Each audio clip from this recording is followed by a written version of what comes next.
മറ്റൊരു വാർത്തയിലേക്ക്. തെരഞ്ഞെടുപ്പ് കമ്മീഷനെ പ്രതിരോധത്തിലാക്കാൻ നീക്കവുമായി പ്രതിപക്ഷം പാർലമെന്റിൽ. മുഖ്യ തെരഞ്ഞെടുപ്പ് കമ്മീഷണറെ ഇംപീച്ച് ചെയ്യണമെന്ന ആവശ്യം ബാനറുകൾ ഉയർത്തി പ്രതിഷേധിച്ച പ്രതിപക്ഷ അംഗങ്ങൾ സ്പീക്കറുടെ ചേംബറിലേക്ക് കടന്നുകയറി. പൊതുമുതൽ നശിപ്പിച്ചാൽ നിയമ നടപടിയെന്ന് പ്രതിപക്ഷത്തിന് സ്പീക്കർ താക്കീത് നൽകി. പാർലമെന്റിന്റെ ഇരുസഭകളും നിർത്തിവെച്ചു. എസ് ശ്രീകാന്ത് ചേരുന്നു. ശ്രീകാന്ത്, പതിവ് പോലെ പാർലമെന്റ് അലങ്കോലപ്പെടുത്തുക എന്നുള്ള തന്ത്രം തന്നെയാണ് ഇത്തവണയും പ്രതിപക്ഷം പയറ്റുന്നത്. അതിൽ ഇപ്പോൾ തെരഞ്ഞെടുപ്പ് കമ്മീഷനെ പ്രതിരോധത്തിലാക്കി തെരഞ്ഞെടുപ്പ് കമ്മീഷനെ ഇംപീച്ച് ചെയ്യണമെന്നുള്ള ആവശ്യവുമായിട്ടാണോ ഇത്തരത്തിൽ ഈ പാർലമെന്റ് നടപടികൾ തടസ്സപ്പെടുത്തുന്നത് പ്രതിപക്ഷം? രോഹിണി, ഇതിന് പിന്നിൽ അവർക്ക് മറ്റൊരു അജണ്ടയുണ്ട്. അതായത് അവരുടെ നേതാവ് രാഹുൽ ഗാന്ധി ഈ വ്യാജ ആരോപണം ഉന്നയിച്ചതിന് ശേഷം ബീഹാർ തെരഞ്ഞെടുപ്പ് ലക്ഷ്യമിട്ട് അവിടെ വോട്ടധികാർ യാത്ര നടത്തുന്നുണ്ട്.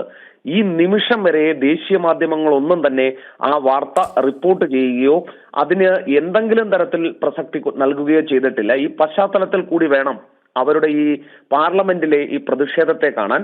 സ്വാഭാവികമായും അവരുടെ നേതാവ് ബീഹാർ തെരഞ്ഞെടുപ്പ് മുന്നിൽ കണ്ട് അങ്ങനെയൊരു യാത്ര നടത്തുമ്പോൾ, ഇങ്ങനെയൊരു നരേറ്റീവ് ഉണ്ടാക്കി യാത്ര നടത്തുമ്പോൾ പ്രതിപക്ഷത്തിന് സ്വാഭാവികമായും അതിന് മാധ്യമ ശ്രദ്ധ നേടിക്കൊടുക്കേണ്ട ബാധ്യതയുണ്ട്. അതാണ് ഇന്നവർ ഈ പാർലമെന്റിൽ നിറവേറ്റിയത്. ആ വിഷയം സജീവമാക്കി നിർത്തുക എന്ന തന്ത്രത്തിന്റെ ഭാഗമാണ് അത്. അവർക്ക് തന്നെ അക്കാര്യത്തിൽ ധാരണയുണ്ട്. ഒരു കാരണവശാലും അവർക്ക് തെരഞ്ഞെടുപ്പ് കമ്മീഷനെ ഇംപീച്ച് ചെയ്യാൻ കഴിയില്ലെന്നും അതിനുള്ള ഭൂരിപക്ഷമില്ലെന്നും അങ്ങനെയുള്ള സാഹചര്യമല്ല രാജ്യത്ത് നിലനിൽക്കുന്നത് എന്നും. പക്ഷേ അങ്ങനെ ഒരു ആവശ്യം മുന്നോട്ട് വെച്ച് വാർത്താ തലക്കെട്ടുകളിൽ ഇടം നേടുക എന്നുള്ളതാണ് ഒരു തന്ത്രം.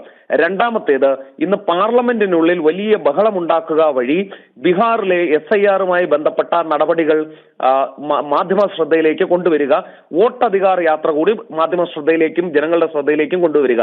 ഇതായിരുന്നു തന്ത്രം. ഇന്ന് ലോക്സഭാ സ്പീക്കറുടെ ചേംബറിലേക്ക് ഓടിക്കേറി അവിടുത്തെ കസേരകൾ വലിച്ച് താഴെയിടാൻ ശ്രമിക്കുന്ന കാഴ്ചകളും കാണേണ്ടി വന്നു. പാർലമെന്റിൽ ലോക്സഭാ സ്പീക്കർ ഓം ബിർള പറഞ്ഞത് നിയമ നടപടിയിലേക്ക് തങ്ങൾക്ക് പോകേണ്ടി വരും ഈ പൊതുമുതൽ നശിപ്പിക്കാൻ ശ്രമിച്ചാൽ എന്ന് അദ്ദേഹത്തിന് പറയേണ്ട സാഹചര്യം പോലും വന്നു.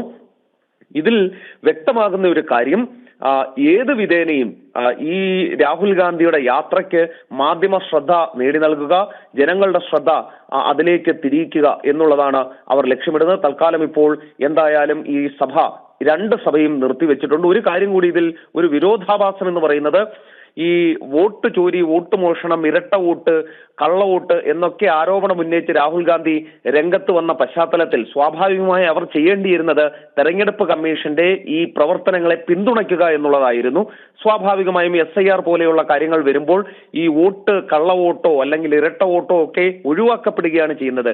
പക്ഷേ ബീഹാറിൽ ഇതിനെ ഈ തെരഞ്ഞെടുപ്പ് കമ്മീഷന്റെ ശുദ്ധീകരണ പ്രക്രിയയെ എതിർക്കുകയും മറ്റിടങ്ങളിൽ ഇരുന്ന് ആരോപണങ്ങൾ ഉന്നയിക്കുകയും ചെയ്യുകയാണ് രാഹുൽ ഗാന്ധി ചെയ്യുന്നത്. പൊതുജനത്തിന് മുന്നിൽ തന്റെ വോട്ട് യാത്ര, അധികാർ യാത്ര സ്ഥാപിച്ചെടുക്കുക എന്ന ലക്ഷ്യത്തോടു കൂടിയാണ് ഇന്നിപ്പോൾ ഈ പ്രതിപക്ഷത്തെ കൊണ്ട് പാർലമെന്റിൽ അദ്ദേഹത്തിന്റെ നേതൃത്വത്തിൽ ഈ പരിപാടി നടത്തിയത്. ഒരേ സമയം ബീഹാറിൽ തെരഞ്ഞെടുപ്പ് ലക്ഷ്യമിട്ട് യാത്രയും നടക്കുന്നു. ശരി, ശ്രീകാന്താണ് വിവരങ്ങൾ നൽകിയത്.